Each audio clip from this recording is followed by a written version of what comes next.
नमस्कार। आज का टॉपिक है गणतांत्रिक मूल्यों को सशक्त करने का विधेयक। दरअसल फ्रांस में एक पिछले दिनों कानून आया जिसका नाम है, ये कानून का नाम है गणतांत्रिक मूल्यों को सशक्त करने का विधेयक। तो समझेंगे ये विधेयक को क्यों लाया गया और इस विधेयक में क्या प्रावधान है और इसकी इम्पोर्टेंस क्या है। तो इसको पहले समझ लें। तो आईएएस में 2018 की 2019 में एक क्वेश्चन पूछा गया था कि भारत का धर्मनिरपेक्षतावाद जो है उसका सिद्धांत फ्रांस के सिद्धांत जो धर्मनिरपेक्षता का है उसमें क्या अंतर है, या इस प्रकार से क्वेश्चन पूछा गया था स्पेसिफिक कि फ्रांस जो है हमारे भारत से धर्मनिरपेक्षता के मायने में क्या चीज़ सीख सकता है। तो ये लगभग कई बार ये क्वेश्चन पूछा गया है कि यूरोपीय देश और भारत के धर्मनिरपेक्षता के सिद्धांत में क्या अंतर है और दोनों के वाद विवाद जो डिबेट्स हैं उस वो क्या हैं। तो इस क्वेश्चन के संदर्भ में हम इस वाले टॉपिक को देख सकते हैं और इस पर आप विचार भी कर सकते हैं। पहले ये समझ लें कि गणतांत्रिक मूल्यों को सशक्त करने का विधेयक नाम का कानून जो कि फ्रांस में पास किया गया, पारित किया गया, लोकसभा राज्यसभा दोनों में वहाँ पे पास हुआ। वहाँ पे कुछ और नाम से बोला जाता है वहाँ की संसद को। तो इसका बैकग्राउंड क्या था? बैकग्राउंड ये था कि 2020 में ही एक फ्रांसीसी अध्यापक था जिसका नाम था सैमुअल पेटी, उसकी हत्या कर दी गई थी। और हत्या किसने की थी? अब्दुल्ला अजारोव नाम का एक व्यक्ति था जो कि मॉस्को का रहने वाला था, रूस का रहने वाला था। रूस में एक चेचन्या करके कोई स्थान है, तो चेचन्या प्रांत मेरे ख्याल से है। उसी चेचन्या प्रांत का रहने वाला एक मुस्लिम परिवार है। मुस्लिम परिवार का ही ये एक बच्चा है जिसका नाम है अब्दुल्ला अजारोव। इसने आकर के सैमुअल पेटी की हत्या कर दी थी, गला रेत करके इसकी हत्या कर दी थी, जिससे उसकी मृत्यु हो गई थी। और ऐसा अब्दुल्ला ने क्यों किया था? क्योंकि वो जो टीचर था सैमुअल पेटी, वो बच्चों को कक्षा में पैगंबर मोहम्मद साहब जो हैं उसके कार्टून दिखा दिखा करके कुछ पढ़ा रहा था। और ये जब घटना हुई थी 2020 में, तो उस पर भी एक वीडियो बनाया गया था, मैंने बनाया था, तो आप उसको भी देख सकते हैं। तो इसलिए वहाँ पे फ्रांस में बहुत ज़्यादा ये हल्ला हुआ कि ये मतलब आकर के दूसरे देश से एक कट्टर मुस्लिम आकर के हमारे देश में एक व्यक्ति को मार दिया। तो फ्रांस जो है एक तरीके से देखा जाए तो धर्मनिरपेक्ष देश है, सेकुलर देश है और गणतांत्रिक देश है। वहाँ पर आकर के किसी व्यक्ति की अभिव्यक्ति की स्वतंत्रता का इस प्रकार से हनन करना, वो वहाँ के जो मैक्रो साहब हैं उनको शोभा नहीं दिया। तो उन्होंने कहा कि हम इसका बदला लेकर के रहेंगे।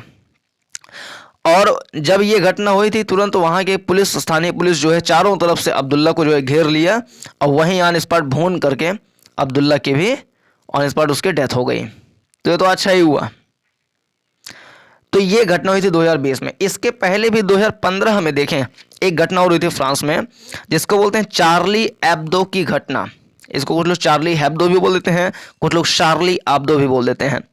तो ये घटना 2015 में घटी थी। इसमें क्या था कि शार्ली एब्दो एक प्रकार की पत्रिका होती है, जिसको कोई एक कंपनी होगी है शार्ली एब्दो, जो कि इस नाम की एक पत्रिका निकालती है, मैगजीन निकालती है। इसमें क्या था कि इस्लामी कुछ आतंकवादी थे, उनका हमला हो गया था और 12 फ्रांसीसी पत्रकार इसमें मारे गए थे। इसमें भी यही बात थी कि शार्ली एब्दो जो हैं वो मोहम्मद साहब के कुछ कार्टून वगैरह छाप रही थी, जो कि कुछ कट्टरवादी इस्लामी आतंकवादियों को जो है ये शोभा नहीं दिया, उनको रास नहीं आया और आकर के उस पर फ्रांस में हमला कर दिया, शार्ली एब्दो के ऑफिस में हमला कर दिया और 12 पत्रकारों की, जर्नलिस्ट की जो हत्या कर दी। ये दो बहुत बड़ी घटना हुई थी। तो ये तो 2015 मान लीजिए घटना हुई थी, लेकिन ये वाली घटना तो 2020 में हुई थी। तो राष्ट्रपति जो मैक्रो हैं वहाँ के, इमैनुअल मैक्रो जी, उनको लगा कि अब एक कठोर कानून आना चाहिए जो कट्टरिज्म है, जो कट्टरवत्तावाद है, तो कट्टरतावाद से निपटने के लिए ये कानून लाया गया है। तो इसकी हम भूमिका इन दो संदर्भों में देख सकते हैं। 2015 की शार्ली एब्दो घटना, 2020 की जो सैमुअल पेटी की गला रेत करके हत्या कर दी गई थी, ये वाली घटना। तो इसमें सिर्फ धार्मिक या मजहबी कट्टरवाद की भर्त्सना है। ये जो कानून लाया गया है इसमें धार्मिक और मजहबी जो कट्टरवाद है इसकी भर्त्सना, यानी कि इसको कम करने का प्रयास किया गया है। चाहे वो इस्लाम के प्रति कट्टरतावाद हो, चाहे ईसाइयत के प्रति कट्टरतावाद हो, या किसी भी धर्म के प्रति कट्टरतावाद हो। लगभग हर धर्म में कोई ना कोई व्यक्ति अपने धर्म के प्रति बहुत ज़्यादा कट्टर होता है, जो कि बहुत बुरी बात है। भारत में भी कट्टरता शब्द को परिभाषित करने की बात चल रही है कि कट्टर क्या होता है और इसके लिए क्या सजाएं दी जानी चाहिए। तो इस कानून का मेन उद्देश्य है जो धार्मिक और मजहबी रूप से जो कट्टरता फैलाते हैं उन पर प्रहार करना। इस कानून में फ्रांसीसी लाइसिटी क्या है? लाइसिटी एक प्रकार का सिद्धांत है, यानी कि एक प्रकार का प्रिंसिपल है। जैसे भारत में जो धर्मनिरपेक्षता यानी सेकुलर का जो सिद्धांत है, उसका मतलब ये होता है कि भारत सरकार किसी भी धर्म से किसी प्रकार का भेदभाव नहीं करेगी, सभी धर्म को बराबर रूप से संरक्षण देगी, सभी धर्मों का सम्मान करेगी, किसी धर्म को नीचा नहीं दिखाएगी, किसी धर्म को अपमानित नहीं करेगी या उसका जो है हानि के बारे में नहीं सोचेगी। सभी के लाभ के बारे में, सभी के विकास के बारे में भारत सरकार सोचती है। ये सिद्धांत तो भारत का है। लेकिन फ्रांस में जो धर्मनिरपेक्षता का सिद्धांत है उसको लाइसिटी बोलते हैं। लाइसिटी मतलब ये है कि जो स्टेट है यानी कि जो राज्य है यानी जो सरकार है, गवर्नमेंट है, वो धर्म से यानी रिलीजन से पूरी तरीके से अलग होगी, पूरी तरीके से अलग होगी, यानी उसका धर्म से कोई भी संबंध नहीं होगा। यानी फ्रांस की सरकार धर्म के विकास के लिए कोई काम नहीं करेगी, धर्म को नीचा दिखाने के लिए भी लगभग कोई काम नहीं करेगी। लेकिन हाँ, दोनों में एकदम से पृथकता रहेगी, यानी दोनों एकदम से अलग हैं। ये अपना काम करें, ये अपना काम करें।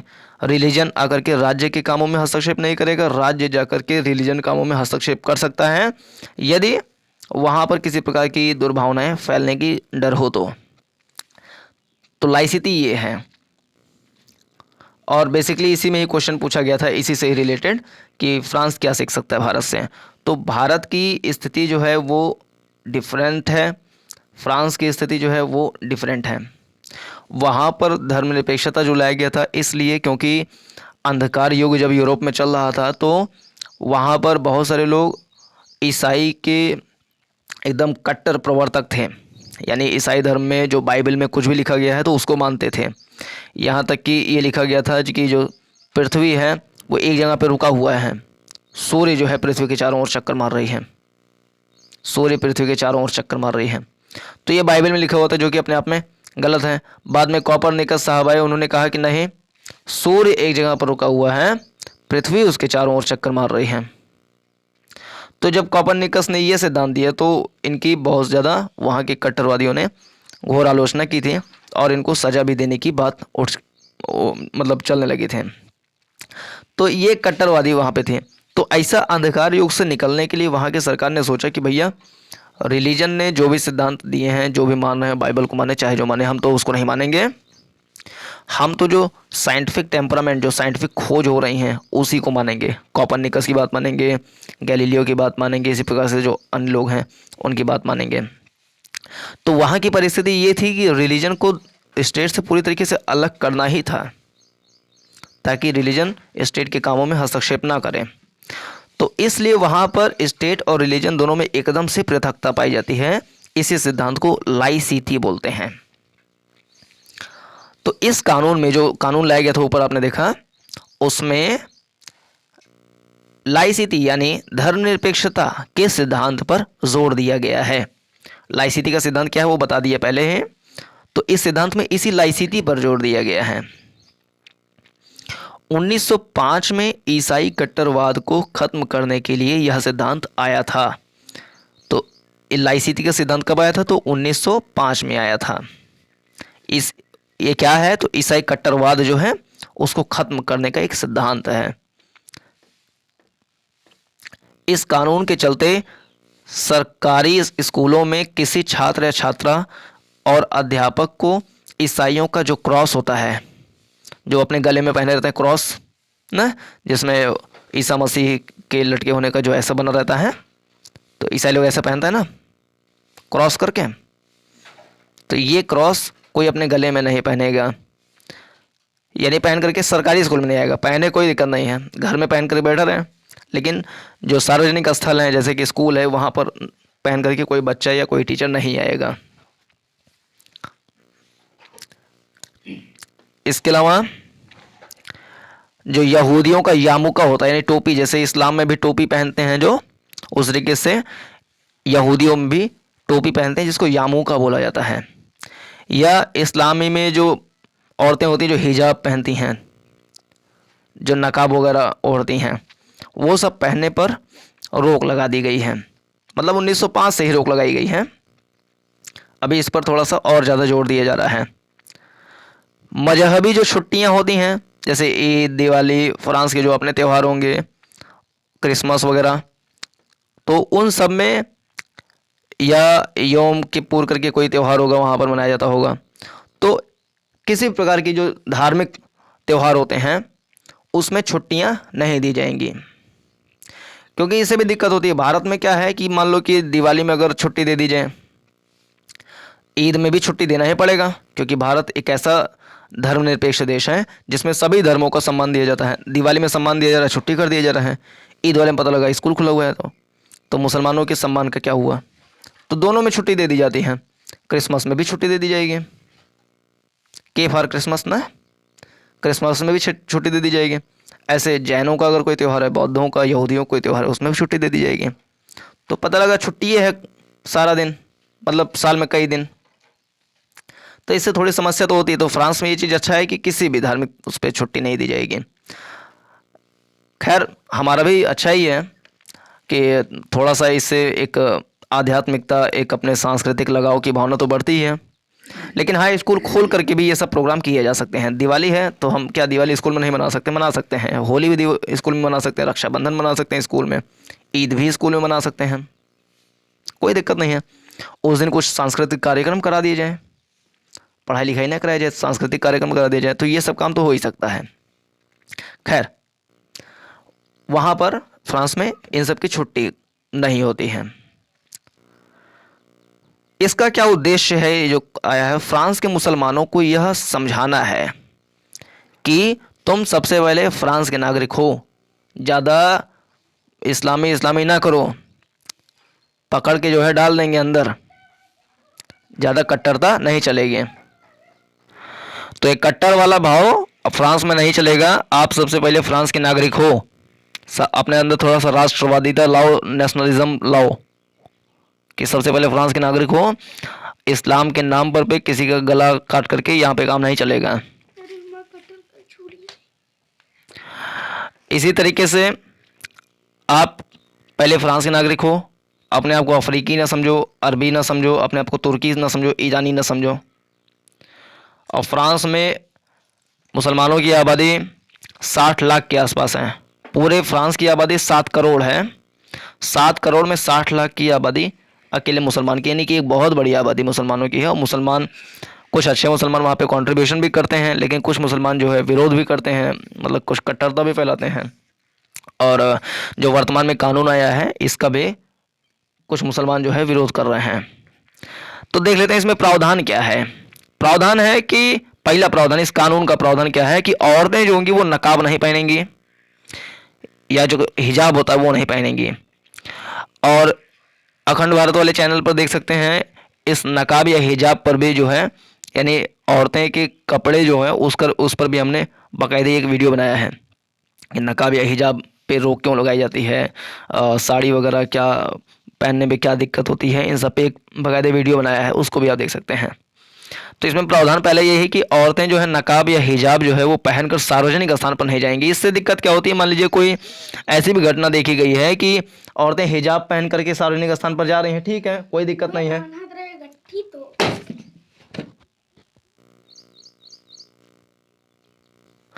तो औरतें, ऐसा देखा गया है कि कोई मर्द है, मर्द हिजाब पहन लिया काला काला, जैसे औरतें पूरा पहनती नहीं है, कोई मर्द पता लगा हिजाब पहन करके किसी स्थान पर चला गया और पता लगा बम रख दिया, फूट गया पूरा, तो ये आतंकवादी घटनाएं ना हो, आतंकवादी घटनाओं से बचने के लिए भी नकाब या हिजाब पर रोक लगाया गया है। ये कुछ लोग अपने धर्म पर खतरा मान लेते हैं कि ये तो हमारे धर्म पे खतरा है, लेकिन दरअसल हिजाब या नकाब पहनना इस्लाम में मूल रूप से कोई परंपरा नहीं रही है।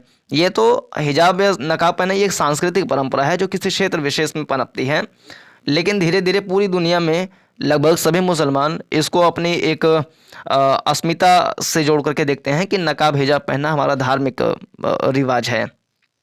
लेकिन नकाब हिजाब पहना क्यों जाता है? अपने शरीर को ढकने के लिए या मतलब थोड़ी सुरक्षा के लिए पहना जाता है।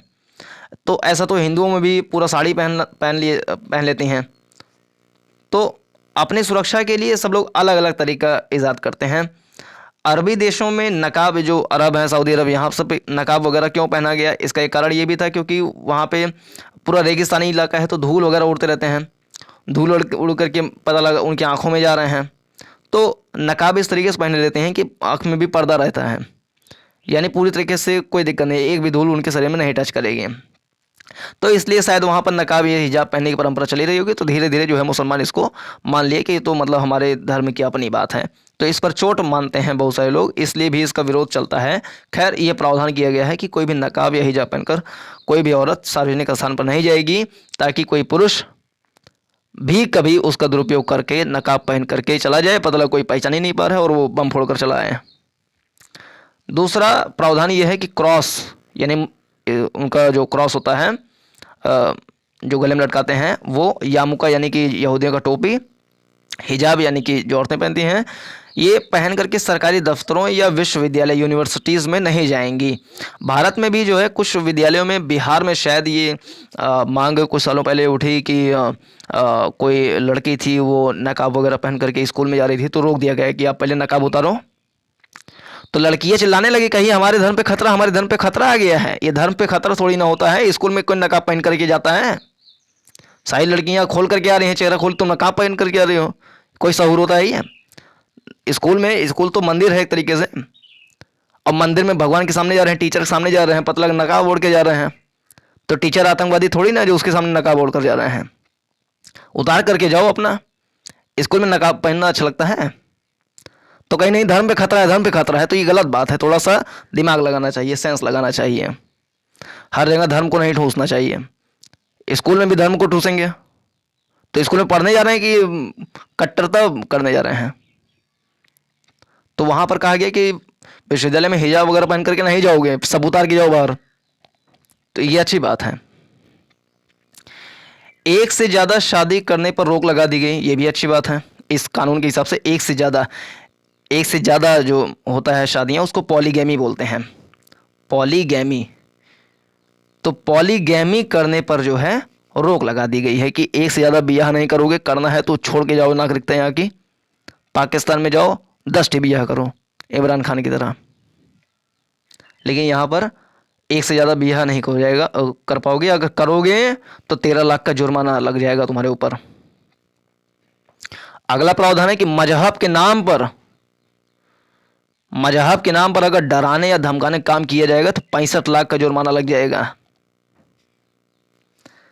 इस्लामी मदरसों की पढ़ाई पर सरकार की नज़र रखी जाएगी, क्योंकि इस्लामी, चाहे कोई माने चाहे ना माने, इस्लामी मदरसों में बहुत सारे ऐसा देखा गया कि आतंकवादियों को संरक्षण दिया जाता है, उसमें अंट संट चीज़ें पढ़ाई जाती हैं, कट्टरता सिखाया जाता है। ऐसा कुछ मदरसों में देखा गया है, भारत के भी कुछ मदरसों में देखा गया है, कोई माने या ना माने। तो उस पर फ्रांस की सरकार की नज़र रहेगी, इस्लाम मदरसों में क्या पढ़ाई हो रही है, कौन सा टीचर है, क्या कार्रवाइयाँ हो रही हैं, ताकि कहीं मदरसों की आड़ पे कोई गलत काम तो नहीं हो रहा है, इस पर नज़र रखी जा सके।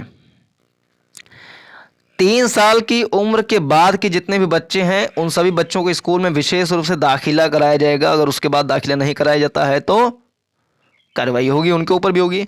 वैसे भी 3 साल के से ज़्यादा बच्चे हैं तो स्कूल में भेजा जाए, जो छोटे छोटे किड्स स्कूल्स होते हैं उसमें भेजा जाए, अपना सीखें धीरे धीरे।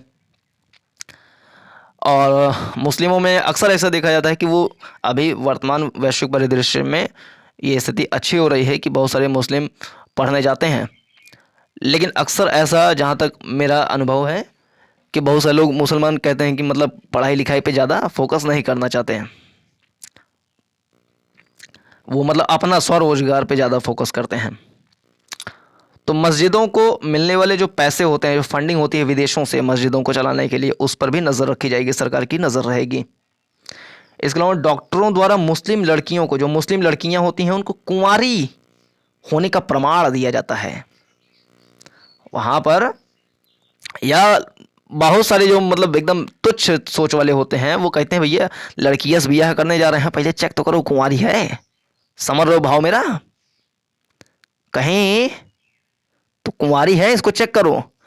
तो डॉक्टरवा चेक करेगा कि लड़कियां कुंवारी है कि नहीं, तो बताएगा हाँ ये तो कुंवारी है, तो कहेगा ठीक है ब्याह कर लेते हैं। तो डॉक्टर जो है लड़कियों का किसी प्रकार का परीक्षण जो है, फिजिकल परीक्षण नहीं कर, फिजिकल टेस्ट वगैरह नहीं कर सकते इस चीज़ के लिए कि वो कुंवारी का प्रमाण पत्र दें कि हाँ ठीक है सब ब्याह करो। तो ये सारे इस कानून में प्रावधान हैं। तो उम्मीद करते हैं ये सारा प्रावधान समझ में आया होगा। इस कानून के बारे में आपकी क्या राय है उसको बता सकते हैं। धन्यवाद।